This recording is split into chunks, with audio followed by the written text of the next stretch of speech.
It has been called the Day of Days. It is a time of magic, pageantry, warmth, generosity and love. For many of us, our fondest childhood memories revolve around the traditions of Christmas. It is a time that many around the world celebrate as the birth of Jesus Christ, the Saviour and Messiah of mankind. In recent years, however, the spiritual holiday has become a time of mass marketing and crass commercialism. Incredibly, many businesses derive more than half their yearly income during this period. The process of gift-giving, once thought to have come from the story of the wise men who offered gifts to the newborn Christ, has evolved into the buying frenzy we see today during the month of December. But what about the other Christmas traditions? Have you ever wondered why we decorate the Christmas tree? Why we light the Yule log? Why we hang the mistletoe? And why we teach our children to believe in Santa Claus? In the next hour, you will discover the true origins of Christmas. You may be surprised or even shocked to learn the source of your favorite holiday traditions. Chances are, you'll never look at Christmas the same ever again.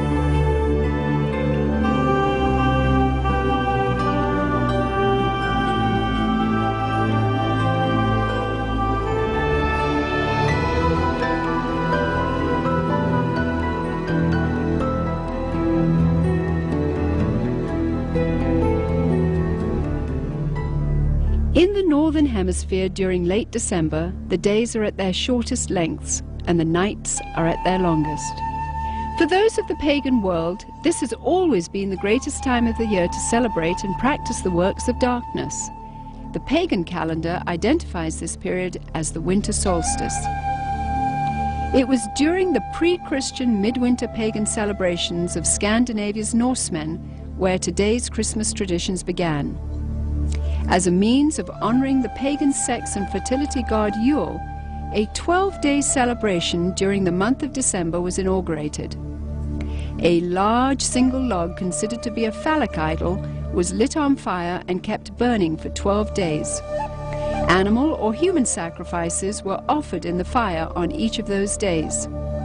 Wild, delirious reveling accompanied the daily sacrifices as drunken participants defiantly strove to make contact with spirits. 1,000 miles away in pre-Christian Rome, celebrants were paying homage to their own gods during the winter solstice. Witchcraft traditions hold that a number of pagan gods were given birth during this period, including Dionysus, Attis, and Baal, chief male god of fertility and licentiousness. Another pagan god from Persia, identified as Mithra, was said to have been born specifically on December 25th. Mithra was the god of the unconquerable sun, the god of the light between heaven and earth, worshipped at that time by an influential Roman cult.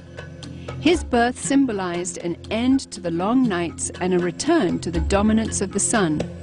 During the month-long winter solstice celebration, courts in Rome were closed. Any and all crimes were allowed. Homosexuality, cross-dressing, and uncontrolled debauchery reigned supreme. Rome's order was turned upside down. Even children were allowed to join in the drunken orgies as part of the Juvenalia celebration.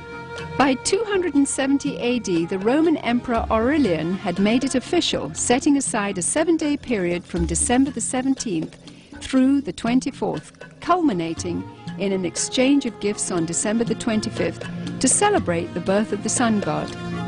This Roman orgy to end all orgies later became known as Saturnalia, in honor of the god Saturn, the god of excess. Roman soldiers invading Britain brought with them their pagan orgiastic traditions. Upon taking root in England, Saturnalia became known as the Festival of Fools reigned over by the Lord of Misrule. By the 4th century, the influential government-sanctioned Church of Rome, unable to outlaw the growing number of pagan practices, chose instead to adopt them into their so-called official Christianity. The Church believed this would attract more pagans to their fold. Up until this time, the birthday of Jesus Christ, the Jewish Messiah, had not been celebrated at all. Ignoring scriptures, however, indicating that the birth probably did not occur during the winter, the Church nevertheless confused biblical history and made Jesus' birthday coincide with the pagan god Mithra.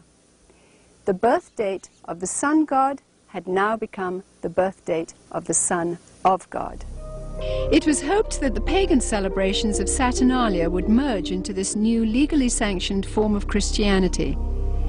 The Church's practice of changing the dates of Christian events to coincide with pagan festivals continued, and by the 7th century, Pope Gregory I had ordered Augustine of Canterbury to incorporate any and all pagan practices and customs into the expanding Roman Catholic Church. During the Middle Ages, the debased Mardi Gras atmosphere of what was now known as Christ's Mass had reached a fevered pitch. Common practices included open sex in the streets, rioting, murder, and a number of pagan druidic Halloween rituals. This blood-drenched celebration got so out of hand that by 1652, following the execution of King Charles I, Christ's Mass was finally outlawed in England. A religious reform movement began sweeping the country, led by Puritan Oliver Cromwell. The Puritans took the biblical mandate seriously, which commanded that Christianity remain pure and separate from paganism. Despite their noble efforts, the celebration simply went underground, and by 1656, after only 4 short years under the ban, the public's demand for the legalization of Christ's Mass had become insurmountable. The appointment of Charles II to the throne restored England's monarchy, and with it the celebration of Christ's Mass. The Puritans had lost England, but they held high hopes for the new world. When the first settlers came from England, they were, for the most part, Puritans. They came here for religious freedom. They came here to be free to worship God without a hierarchy and without the corruption of the organized church that they had known before. And when they came with the clear knowledge of the danger of these pagan practices that had become so dear to the hearts of their ancestors. Following England's lead in 1659, the colonies of America had likewise outlawed Christmas. For 200 years, the clergy in New England battled to keep the riotous celebrations honoring the pagan god Saturn from infiltrating the New World. The Reverend Cotton Mather had warned in a Christmas Day sermon in 1712, "Can you in your conscience think that your Holy Saviour is honoured by hard drinking, lewd revelling, and by a mass fit for none but Bacchus or Saturn?"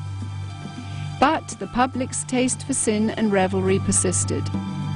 In 1828, gang rioting during the Saturnalia-like Christmas celebrations got so bad that cities such as New York were forced to institute a professional police force for the first time in order to control the savagery. Christmas was not only not widely celebrated, in many cases, many places Christmas celebrations were actually outlawed. And this was because of the attitude of many of the churches who regarded it as primarily as a pagan celebration and as a reproach to the Lord. By the mid-19th century, American churches were the last remaining holdout in the war against the validation of Christmas. However, they too finally succumbed as a result of the efforts of the American Sunday School Society, who began advocating Christmas programs for children as a method of filling the pews. The Society argued that children could be taught about the birth of Christ through the reenactment of the Nativity. They also offered candy and treats to the children as a means of enticing families into accepting the holiday, despite its notorious history and blatantly pagan roots. The successful technique of bribing children with candy would later be used on an unsuspecting American populace in the effort to promote the acceptance of the pagan rituals of Halloween. However, it was the work of England's most popular writer, Charles Dickens, whose ghostly 1843 book, A Christmas Carol, cemented the Christmas holiday in the hearts of Americans forever. Dickens' well-loved story made the pagan Christmas feasts, shining trees, glittering shops, and family warmth irresistible to those wanting to experience the holiday. Coming to America in 1867 to promote his work, Charles Dickens packed theaters as he read his story to cheering audiences around the country. A Christmas Carol gripped America and destroyed any final attempt to stop the evolution of Christmas. By 1875, the Puritans had been beaten, and by 1890, all American states had voted to make Christmas a legal holiday.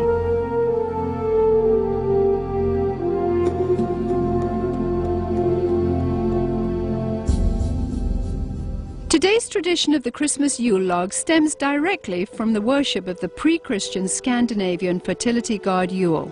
The burning of this phallic idol is also responsible for the concept of the 12 days of Christmas, which represented the 12 daily sacrifices offered up in the Yule log's flames. Another good example of the pagan elements of Christmas is the whole concept of Yule and the Yule log. The very term is derived from a Norse god, Yule, spelled J-U-L. And every year around Christmas time, a huge log was cut down and fashioned into a fertility symbol and then burned for 12 days. And on each successive day, a new sacrifice to the god Yule was performed in the fire, and a new sacrificial victim was burned to death. Sometimes, but not always, these sacrificial victims were human beings. And the whole notion of the 12 days of Christmas also comes to us from this Norse pagan tradition. In an attempt to blur the origins of this horrific ritual, the Church of Rome placed the first day of the Mass of Christ on December 25th and the 12th day on January the 6th.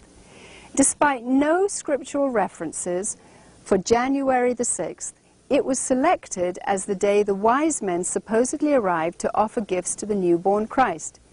This day then has become known as Epiphany. During the Dark Ages, the European custom of putting an oil-lighted wick lamp in the windows during the 12 days of Christmas signified to neighbors that the occupants were participating in the pagan worship of the phallic idol Yule. In today's commercialism, this is where we get the tradition of decorating our houses with Christmas lights. The Yule log custom was originally brought over to America by Scandinavian immigrants during the 1600s. And despite attempts to ban the tradition, it has stayed with us to this very day. Today, when we wish someone Yuletide greetings, we are in a sense invoking the power of the fertility god Yule upon that person.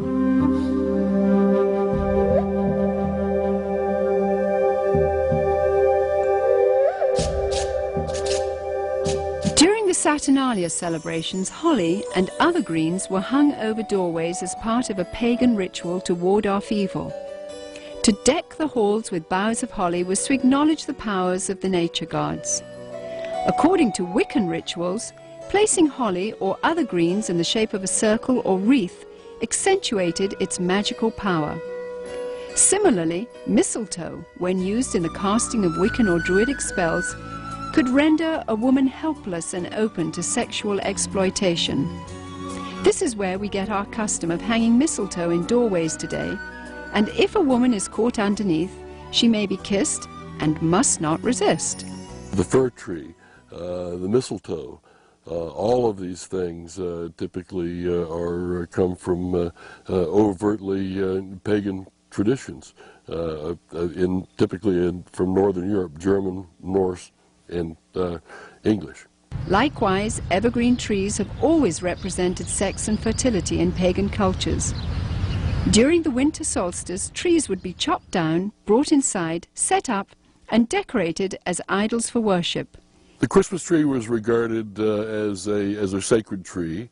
The pagans of Northern Europe typically worshipped trees. They regarded trees and groves as sacred. So the bringing of the tree into the house would be a way of bringing this supernatural source of blessing into your home. That was the whole idea, that there were spirits who resided in the trees. In the Middle Ages, the tradition of the winter solstice Christmas tree primarily took root in Germany. During his reign, King George I, himself of German extraction, brought the custom to Victorian England. German immigrants settling in Pennsylvania did the same in America during the early 1800s. In 1848, the London Illustrated News published this famous engraving depicting Queen Victoria and her royal family beside a decorated Christmas tree. And within a few years, nearly every English household had their own tree in allegiance to the monarchy.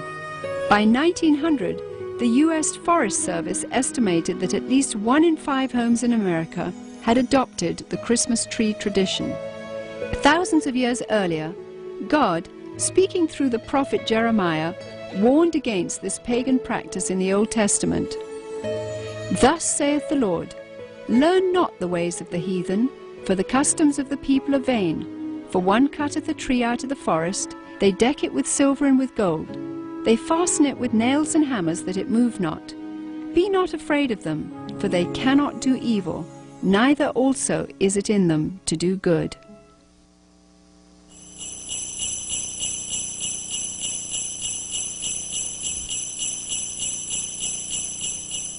Santa Claus is another good example of a pagan element of Christmas. Santa Claus, as we know him today, is an amalgamation of several different traditions, but in most cultures throughout the world, you will find the existence of what is known as hearth gods, gods who guard the hearth and the chimney and keep the fires burning and make sure the food cooks properly and the people are warm and what have you. And at a certain time of year, in the middle of winter, typically, the hearth god dressed in red will come down the chimney to reward those who have pleased him during the course of the previous year and to lay curses or hexes or other forms of punishment upon people who have displeased him. The concept of Santa Claus has had a long and winding history, with a number of diverse cultures contributing to the composite character we have today. Beginning once again in Scandinavia, Santa's original incarnation was in the form of Odin, the pagan god of thunder, a tall fellow with a long flowing beard who inhabited the spirit-infested Nordic forests. Odin would travel the sky during the winter solstice, deciding who would die and who would prosper. Most believers were frightened of this particular time of year. In England, Odin eventually evolved into Father Christmas, who, crowned with sprigs of holly, traveled the countryside getting roaring drunk as part of the Festival of Fools celebration. Frequently, he would be accompanied by a horned goat, ironically the biblical symbol of those who reject the salvation of Jesus Christ. According to the traditions of the Church of Rome, there was a Turkish bishop named Nicholas who hailed from Myra in Asia Minor during the 4th century. He was known as the patron saint of seafaring men. Over the centuries, as the legend began to unfold, it was rumored that St. Nicholas had actually captured the devil himself, put him in chains, and made him his personal servant. Recognized in various cultures as Krampus, Beelzebub, or Zwart Piet, Black Peter, this assistant of St. Nicholas is best known by his German name, Knecht Ruprecht. Described as a hideous horned creature, the servant Ruprecht was a dark and sinister figure who stood in stark contrast to the saintly Nicholas. Somehow, Father Christmas's companion, the horned goat, had metamorphosized into the foreboding horned devil called Ruprecht. As St. Nicholas traveled from house to house, inquiring about the behavior of children, Ruprecht would drop candy and gifts down the chimney into the good children's shoes which had been placed there. It was from this story that we get our tradition of hanging stockings on the mantle at Christmas time. If able to recite a verse or demonstrate a skill for St. Nicholas, the child would receive a gift. If unable to remember a verse, or if the child had been bad, he or she would receive a switch or a whip. Ruprecht also carried a large sack which he would frequently use to haul away the really bad boys and girls. As more and more Christian churches began combining the pagan rituals of the winter solstice with the celebration of the birth of Christ, emphasis on St. Nicholas's role began to shift. Some cultures began to downplay the role of St. Nicholas, but surprisingly retained Ruprecht. Eventually, Knecht Ruprecht was made the companion and servant to the Christ child himself. In this scenario, the devil is actually given the title Weihnachtsmann, or Santa Claus. 19th century writer Theodor Storm, in his story about Knecht Ruprecht, even goes so far as to describe the switches given to the children by Ruprecht as tools to be used in sadomasochistic rituals. Soon, the image of Ruprecht would fade from the Christmas tradition, but not his sadistic influence. Many of the early depictions of Santa Claus portrayed him not as a jolly gift giver, but of an unfriendly disciplinarian complete with a ready switch or whip. One of the problems with the Christmas gift thing for children is that it really is a religious teaching, a wrong religious teaching, because it teaches them that if they're nice, they get the gifts. If they're naughty, they don't. Or in my case, I was taught that he would leave us a bundle of switches. Isn't that interesting?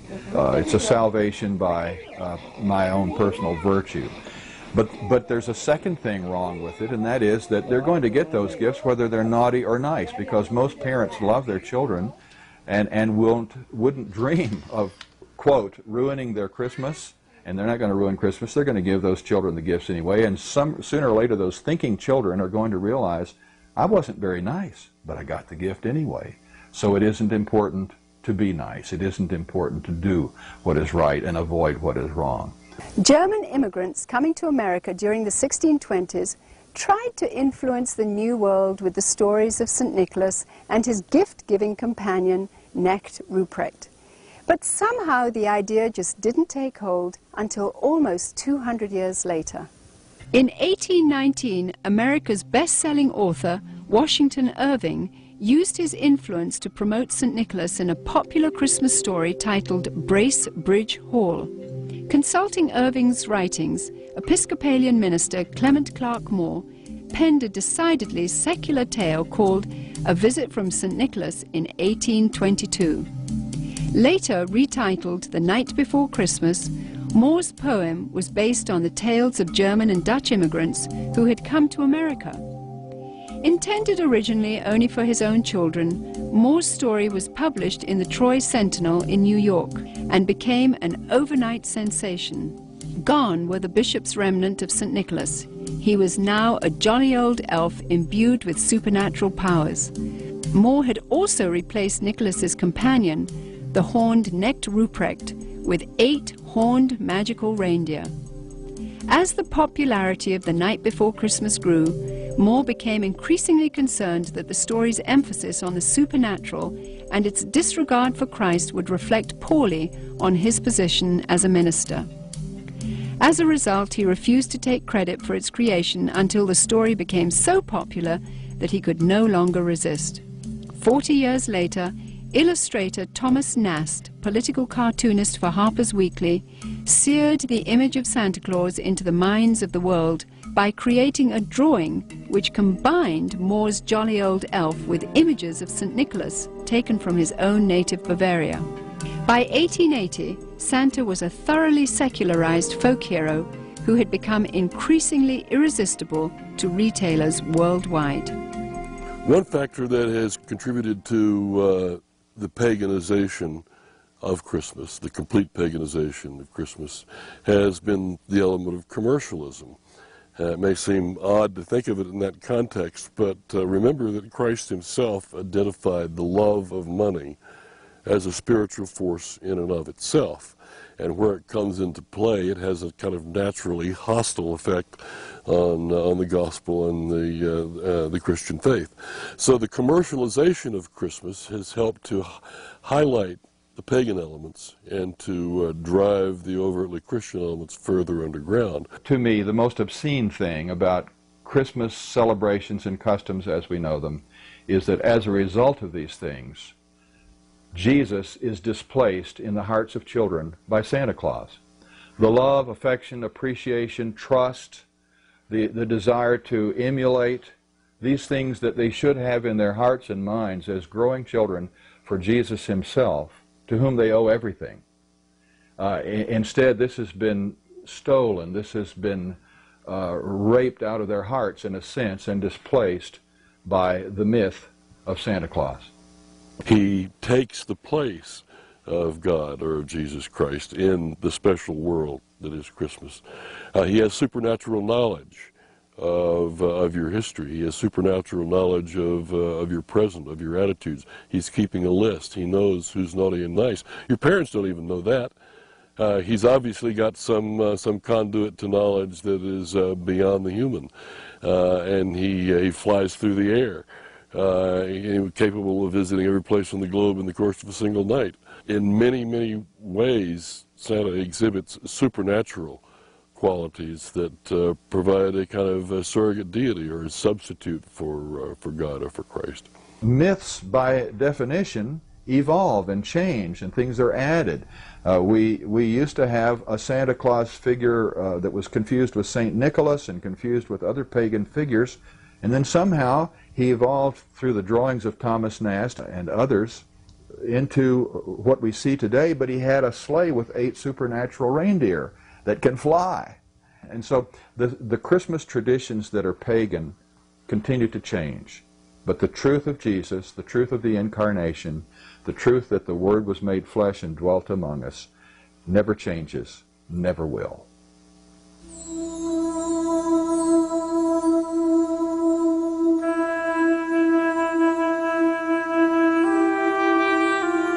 Various scriptures in the Bible, including the 2nd chapter of Luke, record the events surrounding the birth of the Messiah.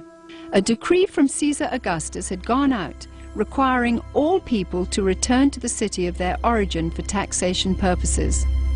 Mary, who was pregnant with a child conceived by the Holy Spirit, made the difficult journey to Bethlehem along with her husband Joseph. Both Joseph and Mary were of the lineage of King David.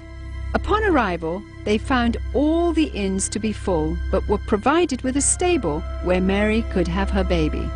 At the same time, an angel announcing the birth of the Messiah appeared to shepherds tending their flocks in a field nearby.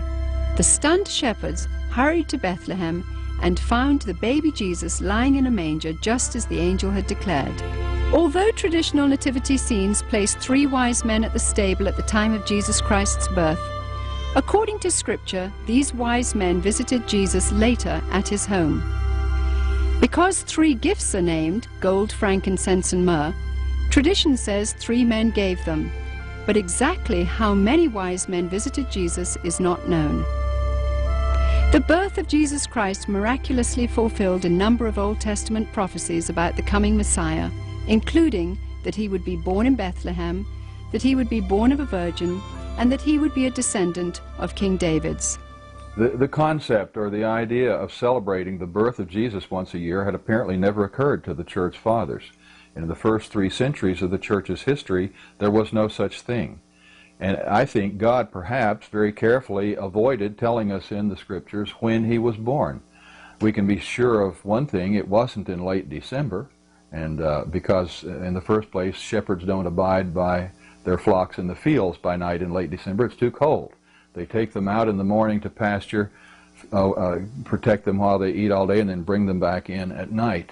So it wasn't in late December. It's an interesting thing, and perhaps an intellectually tantalizing thought, to try to figure out when he was born. And it can be done within limits, and if it mattered, and apparently it doesn't matter to God, he was probably born in late September. Some scholars point out that according to Scripture, the birth of Jesus may have taken place in the first day of the Feast of Tabernacles, or September 29th. Ironically, this would have placed his conception right around December 25th. The timing of other events such as the temple service of Zacharias and the pregnancy of Mary's cousin Elizabeth lend credence to December 25th as being the date of Jesus' conception. Since Christians believe that life begins at conception anyway, and not at birth as pro-abortionists believe, this may be a more appropriate reason to remember this time of the year as the period in which God came to earth in human form. For some, Christmas today simply means a time to get together as a family. For pagans, it is a deeply religious time to celebrate the winter solstice. Retailers, of course, view it with eyes towards making huge profits. Others use this time to reflect on the birth or conception of Jesus Christ, while many parents use Christmas to perpetuate the myth of Santa Claus to their children.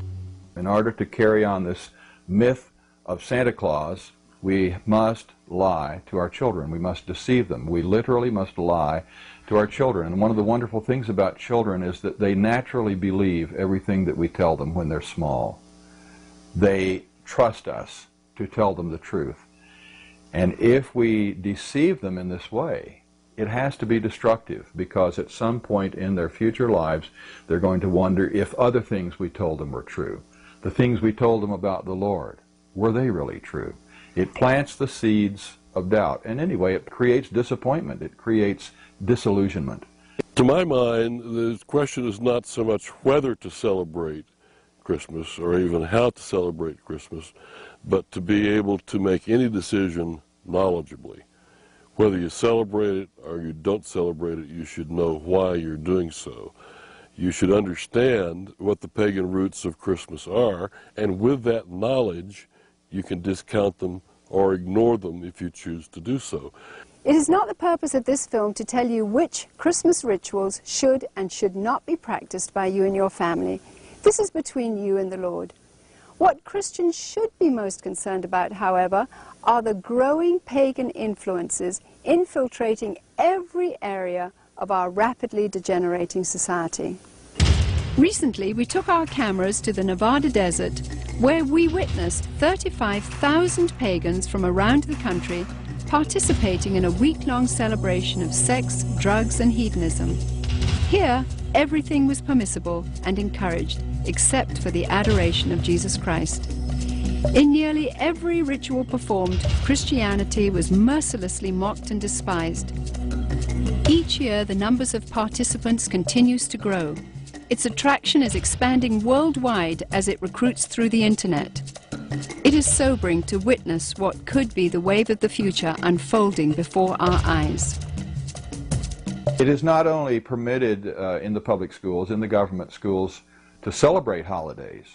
It is encouraged and in some instances required. But with this condition, they must be pagan.